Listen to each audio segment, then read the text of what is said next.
6 p.m. We will call the December 5th Monticello School District meeting to order. Please stand for the Pledge of Allegiance.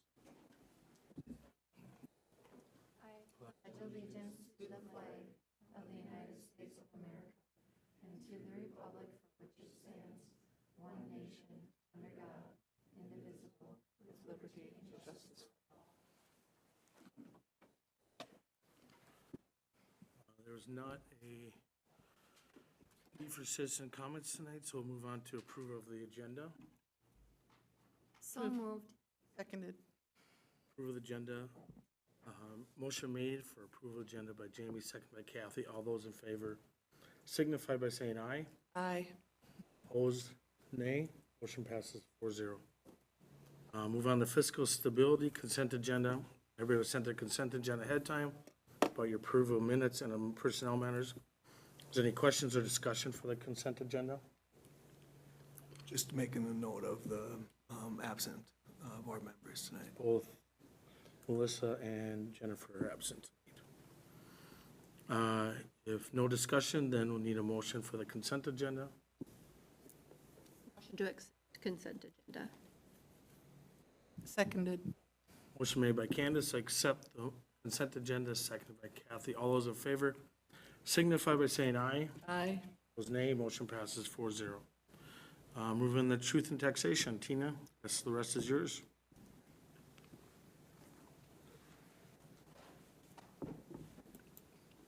All right, so tonight we have our truth and taxation hearing for the 2023 property tax levy.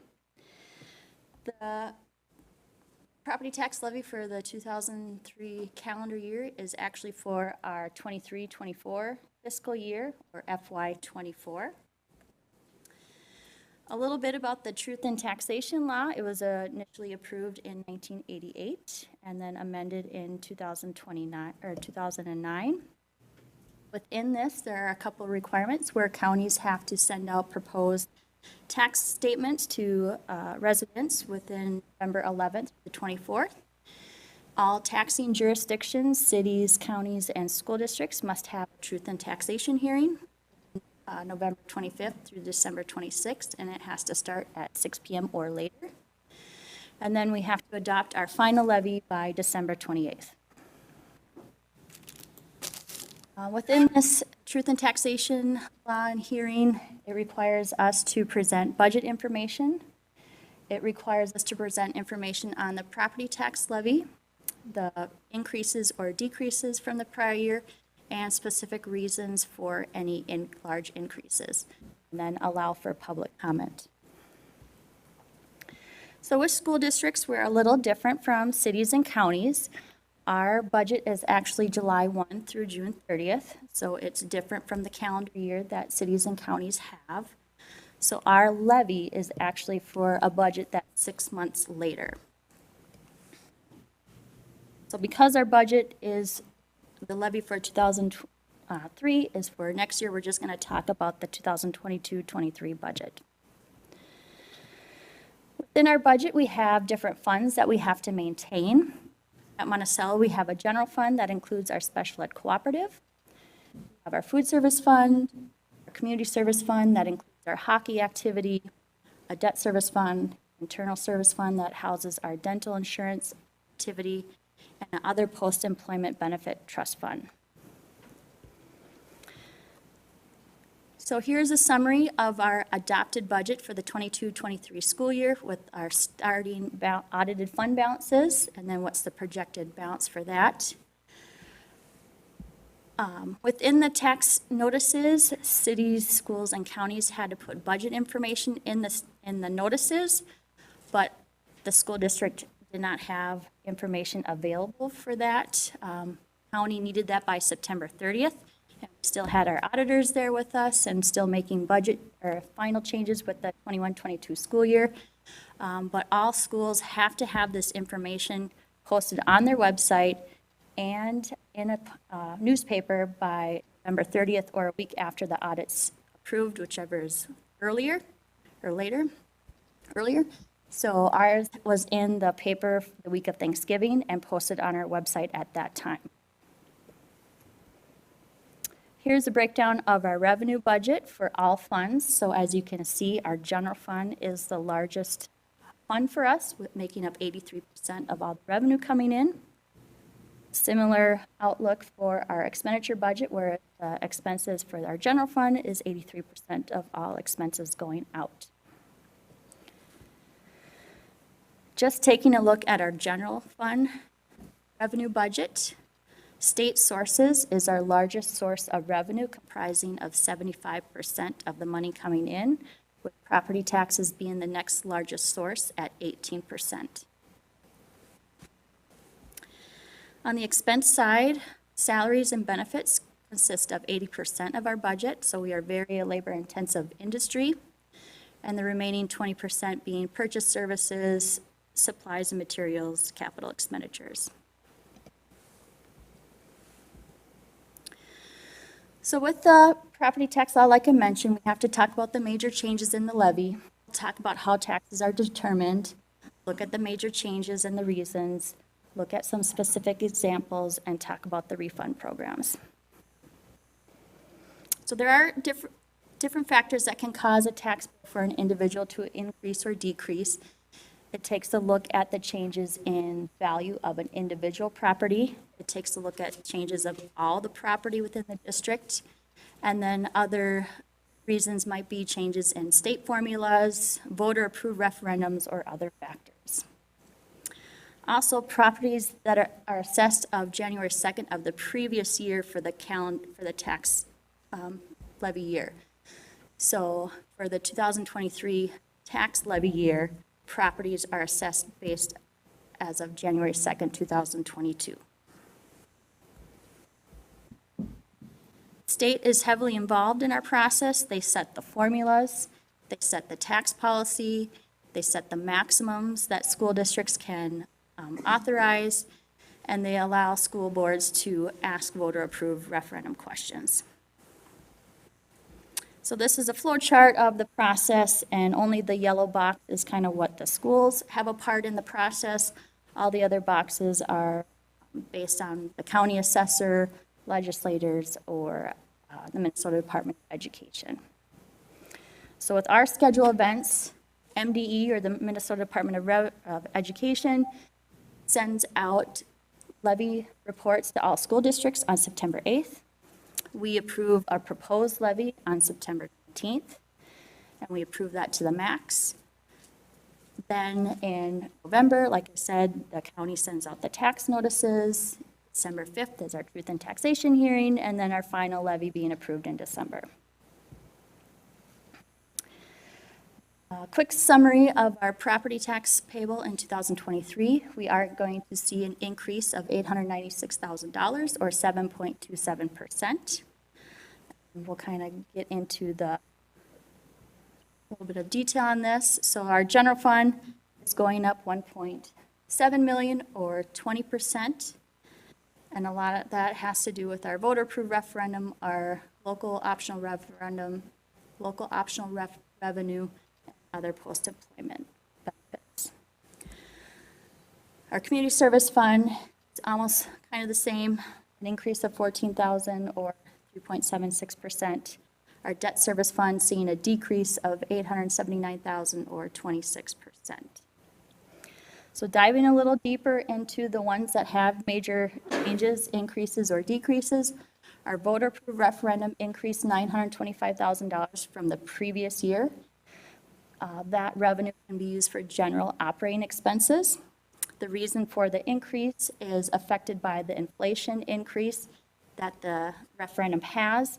The state went back and adjusted 2 years of inflation, so that caused an increase, as well as an increase in student enrollment. Our local optional revenue increased $312,000. That can be used for general operating expenses, and again, this was increased due to increased student enrollment. Other post-employment benefits increased $229,000. This is used for paying our other post-employment benefit costs, and the reason for the increase is we saw an increase in retirees. Our long-term facility maintenance revenue in our general fund increased $374,000. The revenue for this can only be used for our state-approved projects that are on our 10-year facilities plan. This was an increase due to higher enrollment, and then less was also needed for the long-term facility maintenance portion on the debt service side. With the long-term facility maintenance on the debt service side, a little bit of increase due to the property or the principal and interest payments for that bond was planned for. And then finally, on the debt service side, relating to our long-term facility maintenance plan, we saw a decrease of $919,000.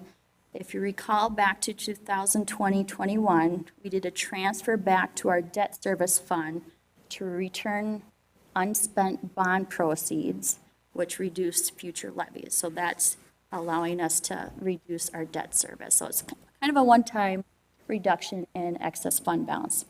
At the same time, the state can levy 105% of our bond payments in case people don't pay their taxes to the counties. So the state looks at our fund balance, and then if you have any transfers as well, and makes a reduction so you're not having a high fund balance in your debt service plan. Our levy makeup, voter approved versus non-voter approved, it's the same going into next year as this year. 38% of our levy is voter approved versus 62% being non-voter approved.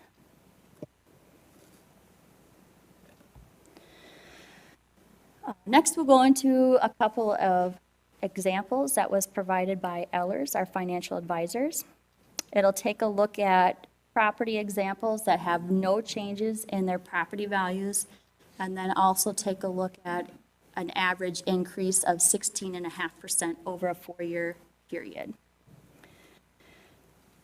So this table has property value ranges from $100,000 to $500,000. If people didn't see a change in their property values, they probably will more likely see a decrease in their school taxes. So there are a couple charts, 150,000, 200,000, 250,000, 300,000, just showing that decrease, estimated decrease over a 4-year period. If residents saw an average of 16.5% increase over a 4-year period, they'll probably see a small increase in their school taxes.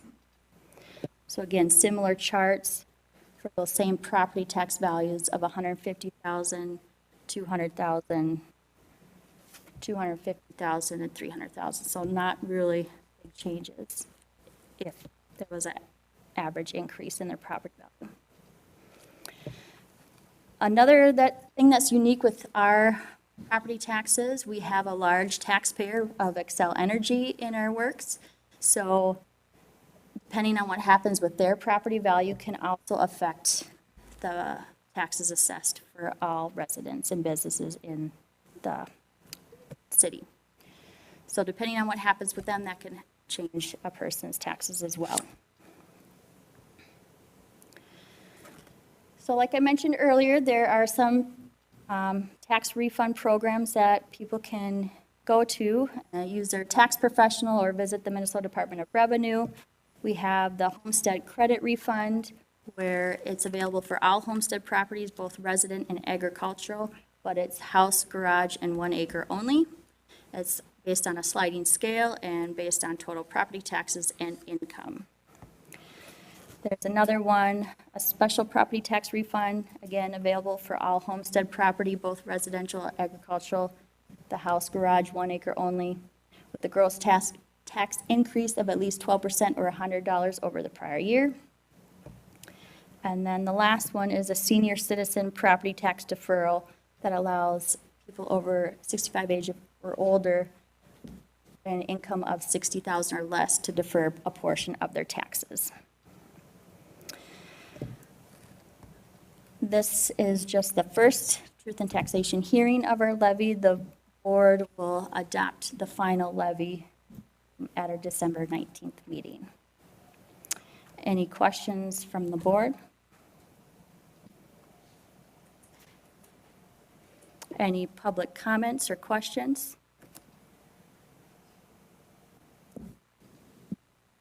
To the information not being included on the tax bracket, would this conversation have to take place earlier in the year for that to be able to be out there? Because I know other districts in the county did submit their information to the county to have them available on their property taxes. Well, not every school district has their audit at the same time. Okay. So some have it earlier, some have it later, and we just have ours later. Okay. And we didn't have to submit it if we weren't comfortable with our numbers being accurate. Okay.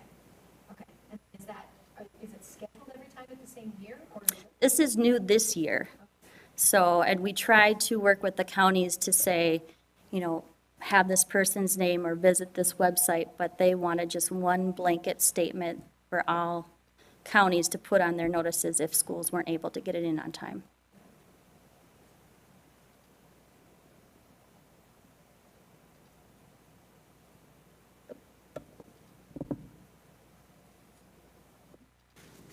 Awesome. All right, well, we'll come back on December 19th for final approval. And you're next with the audit. I am next with the audit. So we have Mary here with us to give our audit presentation. And, you know, she might talk about it, but I just want to remind you with our auditors, you know, they don't audit every, you know, number that we have. They look at also our internal controls and make sure our processes are doing what we say we're doing so that they are comfortable with all our numbers that we're reporting. So she'll give an update on how the year ended. Thank you, Tina. Okay. Overall, clean audit report, as you'll see in the bound financial statements, one PDF that we're given. But Tina's right. I mean, we would still be here auditing if we had to test every transaction. So what she's talking about is we walk through and do some control testing, right, to make sure that the district has controls in place and that they're working. If those weren't working, we definitely would let the board be aware of that. And so we actually issue a separate communication letter. So if you take a look in there, kind of lists out, you know, any findings or recommendations that we would have had throughout the year. It just, you know, once we get comfortable with that, we do some detail level testing, but definitely just a random sample. Just walk those through and then make sure that all of those are in compliance. Okay. So we'll go through the PowerPoint. We've done this in prior years. Just a little bit easier to read than to actually go into the financial statements. But if you have any questions, feel free to stop me, ask as we go. All of the numbers do tie back to the financial statements. So the first slide here, we have the general fund. Remember that this is going to include your special education cooperative. So the numbers are slightly increased because of that. So up top, we have the revenues from 2022 on the left, going back to 2018. Here you can see overall revenues and expenditures increase from the prior year. Then if you go down to the bottom, I kind of just added it so you could see it actual and budget. So revenues came in higher than budget, about $976,000, and then expenditures actually came in under budget, about $245,000. So when you look at that, you actually budgeted for a loss of $1 million, and you came in at a positive $215,000. So a net of $1.2 million to the better than expected. When you look at each of the categories here, you can see your unassigned fund balance actually increased as well. So when you compare your unassigned and then your non-spendable, about $29,000 there, and you compare it to your expenditures minus the co-op, you have about 8.2% left of expenditures in there. When you go through the restricted fund balances here, you can see that LTFM was spent down this year, went from 1.8 to 1.4 there. All of these restrictions are outside sources saying you can only spend them on this activity for the year. Committed and assigned are internal for use of different projects. Any questions? So the next one is our food service fund here. Revenues at $3.5 million, significant increase from prior year. Prior year and current year were both federally funded, right? 100% of those meals were paid. But when you look at the reimbursement rate from 21 to 22, it increased, and then with your number of meals served increasing, you had a significant increase in revenues there. You can see expenditures increased quite a bit too, but not quite as high as what the revenues came in at. When you look at that compared to budget, revenues came in over budget about 458,000. Expenditures came in over budget about 145,000. So you actually came in about 313,000 better than budget. So when you look, your net change in fund balance, about 735,000 increased, right? So your fund balance really increased. You have a certain amount of time to spend that down. The only requirement is that it has to be spent for food service. Community Service Fund includes your hockey fund as well. Revenues up to about 5.1, so definitely increasing from prior year. Expenditures at 4.9, we would expect those to increase with your revenues. When you compare them to budget, revenues came in over budget about 134,000. Expenditures over budget 71,000. You actually did better than what you budgeted at 63,000 positive there. So overall net change in fund balance positive 233,000. So when you look at each of your categories within Community Service Fund, each of those are positive, right? They're operating the way they should, collecting enough revenues to pay for those expenses. Okay. The next one is Debt Service Fund. I know Tina kind of talked about this one. So net change in fund balance of 39,000. So you might eventually see that actually come in at negative, right? The state is coming in saying you have plenty of fund balance reserve there. So there might be a year or two, you can see in 2018, it actually was negative. You're required to levy 105% of principal and interest payments, and then the state decides if you're overfunded or not, and that's where the reduction would come into place. But right now you have 1.7 million sitting in restricted fund balance for debt service. And last year, Capital Projects Fund was closed, so that was zero for this year. General fund, we talked about a little bit, your unassigned and non-spendable fund balance increasing from the prior year. So definitely doing well there. Just continue to monitor that, right? You don't want any significant decreases in any given year.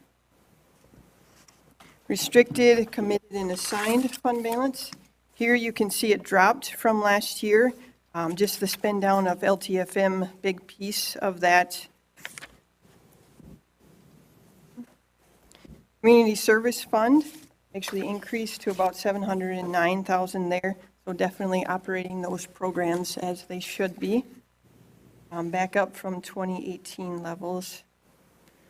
Food Service Fund balance. So with the significant increase, you might see some decreases, right, in fund balance next year, maybe the year after. You're actually going to see and try and spend that down. So you'll see a negative in food service. And definitely want to plan for that. Debt service fund balance, here you can see the significant increase from 2020 to 2021. So that will play a part in your decrease as well from your levy. When you look at each of the categories for community service fund here, other restricted was the only one that had a slight negative there and still ended with a positive fund balance. If you look at school readiness, in the past it's been zero. This year it went to positive 75,000 there. Similar pie chart to what you just saw, except this is based on actual. So when you look at here, state is 53% of the district revenue, federal is 10%, and then other local county 20%, and taxes at 17%. So one thing to note, so this correlates with that, the pie chart here, is your federal has really increased the last 2 years, right? So it's those new monies coming in, and what we're going to see is that downturn, right? You're not always going to have that federal funding. So when, obviously as Tina guides you through it, just know that, any expenditures that you're paying with federal, either will have to correlate with it or come into the budget somewhere else. So don't rely on that year over year. Okay. A big part of that too is your food service is in there. Now this year it's, you go back to the paid and part funded. So in prior years, now the last 2 years, you haven't had to worry about collections either. So within food service, you might see that uptick a little bit as well. Okay. State increased, you did have an increase in enrollment. About 90% of my schools actually saw a decrease. So it was very good to be able to see that increase in ADMs. You're one of the rare ones. Here you can see where the expenditures are spent. Regular instruction, putting back into the classroom at 35%, and then special education at 24%. So there's going to be your big pieces here. When you look at the next graph here, kind of goes hand in hand, but just goes back prior years to show each of the categories, and then you can see where they came in for expenses. So capital outlay obviously going down after the big projects that you had going on. And then community education went up, but again, your revenues increased along with that to pay for that. So as I said before, your ADMs, average daily memberships, actually increased. So when you look at 2022, you're back up to about what 2020 was, and even higher than 2019 and 2018. Here we break out the numbers, so you can see the resident students, those opting out, so your open enrollment there, non-residents coming in, so you're just slightly negative with a few more going out than coming in, but overall 4,500 WADMs, so put you back up to about 2018 levels there. Okay. So we just like to do a quick comparison of your WADMs compared to your expenditures. So we put the district and school administration and support services together, combine those, compared them to your average daily memberships here, and then compared them to schools similar, so over 4,000, and then the state average. You can see here, you're operating very lean, right? Well under each of the other areas. Of course, they're a year behind yet, but still way under. And then you can see here, you're fairly close with those over 4,000 in state average for your instructional expenses per ADM. Okay. So that was a quick overview. I don't know if there are any follow-up questions.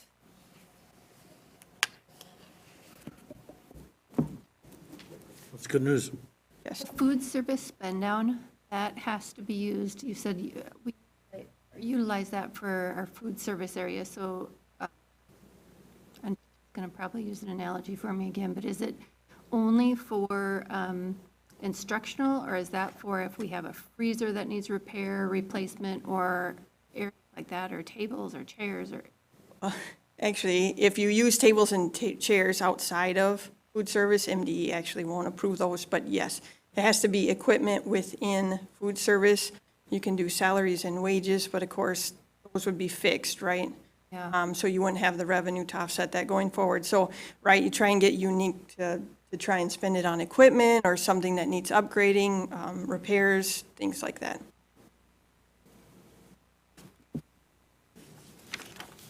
I just want to say thank you. I had the opportunity to stop in and do an interview, and they have quite the team, if you haven't seen it, that come in and set up shop. And you guys run like a well-oiled machine, but you guys were here for quite a while.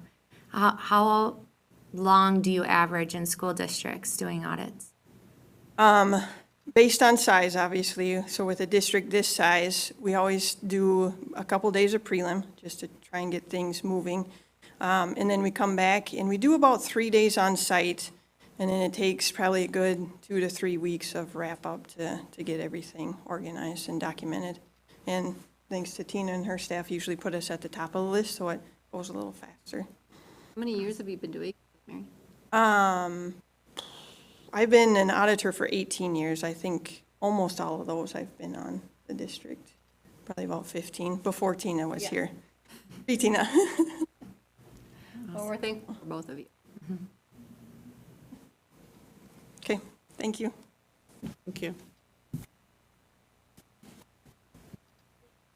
This is a formal action item where we need board approval, because right now the financial statements are in draft form. Once we have that approval, then we review that draft watermark and post it on our website. Need a motion to accept the financial audit as presented by Mary, Seconded. made by Candace, seconded by Kathy. All those in favor of passing the financial audit as presented, signify by Aye. nay. Motion passes 4-0. Okay, Tina? The third item tonight, give you an update on our budget forecast for the 23-24 school year. So with our financial forecast, it's a long-range planning tool that we use to compile information, make an educated guess on where we'll end up financially, looking at trends and estimates. We try to determine what the impact will be with our fund balance. As you can see, we've had some low points, and we want to kind of avoid those if possible. We have a little dip in 21 as, the pandemic hit, and we lost some student enrollment at that year, so can't always plan for that, but that's the importance of having a fund balance and doing the financial forecast to see kind of where you're ending up. So tonight, we're going to look at the budget assumptions that we approved last year, look at that forecast scenario, and talk about what has changed, and discuss education priorities for the 23-24 school year. So we're just, again, going to talk about our general fund that mainly consists of our K-12 education activities. It does not include our special ed cooperative, where the co-op purchases employees from the Monticello School District. First, starting with our enrollment projection, this is presentation from last year, so very minimal changes in our enrollment projection, slight decrease in future years.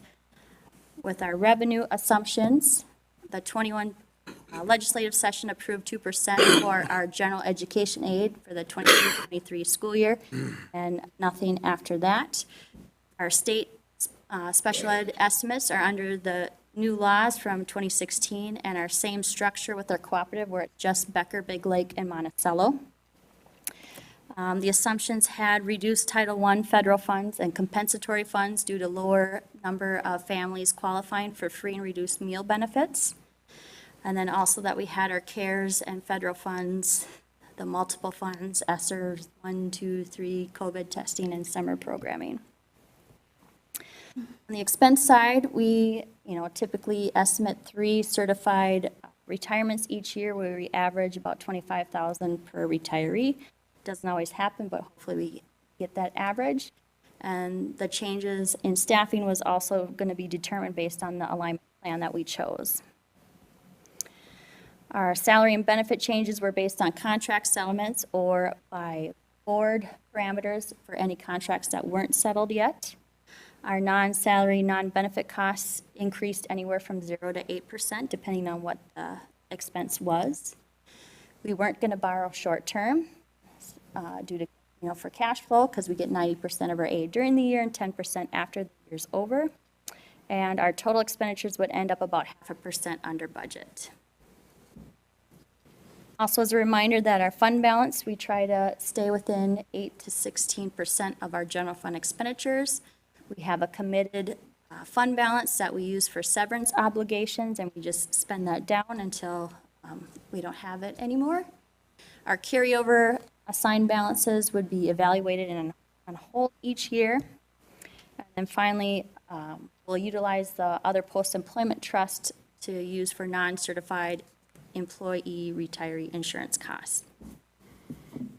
So the scenario we selected last year was where we would split up the budget reductions over 2 years. So instead of 1 year of $3.1 million, I think, of budget reductions, to split that over 2 years, $2.1 million in 22-23, and then 1.4 for the 23-24 school year.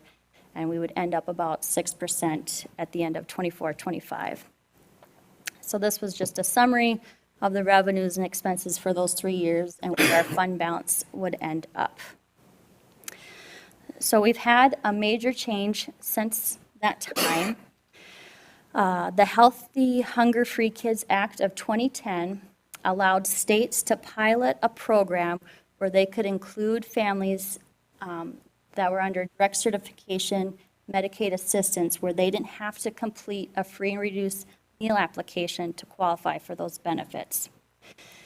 So some states opted into that, and then it was frozen for 4 years by federal administration.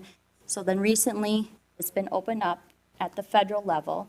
So Minnesota has opted into this pilot program. So what that means for Monticello specifically, last year, as of October 1, we had 795 students that qualified for free and reduced meal benefits based on applications turned in. So that generated $531,000 of compensatory money, and that goes to the next year. So for this 22-23 school year. Now that families that are qualified with direct cert with Medicaid assistance, now we have 1,413 students as of October 1, 2022, that will generate $1.7 million of compensatory for next year. So a big change for us. So that's why you always gotta review your forecast as new information is known. So with that change, our forecast chart from last year, the purple bar below is statutory operating debt. So if your fund balance is a negative 2.5%, that's where the state comes in and takes over your operations. The maroon bar chart is our 8% fund balance goal. The tan is our forecast scenario from last year, so that 2-year budget alignment plan. And the blue bar in the middle is that change now with that compensatory money coming in, assuming that's an ongoing thing. You know, it might change next October. You know, families might not qualify as much as they did this year, but won't know that until next year. And we'll kind of cross that bridge as it comes.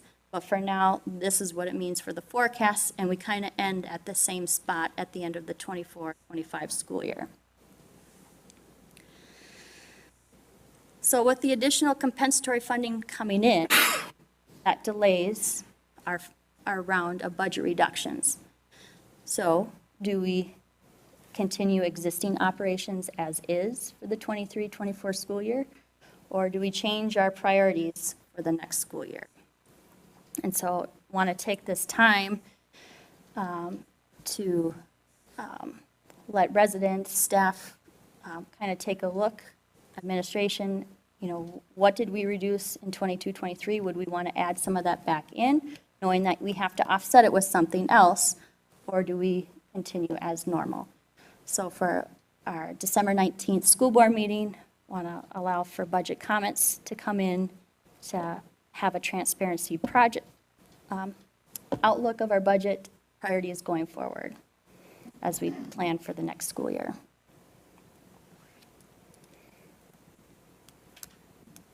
Any initial thoughts or questions? You know, obviously, it's good news. Right now, It'd be very interesting to see what people would like to see happen. I have a quick question. On your forecast bar chart, when we're looking at the increase, the blue, does that include the budget reductions in there with the blue or not? It just includes the reductions that we made into the 22-23 school year. Doesn't include the ones that we were forecasting to make. Correct. Took that out and added that 1.7 million. Awesome. I have a question that will require you to use your crystal ball a little bit. But there's a lot of chatter that the legislature is looking at the school lunch situation. How would that change things for us? Would it not change until the following school year? Yeah, I don't, depending on What they do? deadlines that they put, it might not be until the following year. And unfortunately, our food service secretary was out today because I wanted to see of this breakdown, how many people qualified, filling out applications versus not filling out application? Did we see an increase in both areas or just one area? Because if you leave that off the table, that you don't have to fill out an application, and you might just only get the ones that were directly certified. And was the number then in 2021 was probably artificially low because kids get their meals for free. So the families may not have been as much.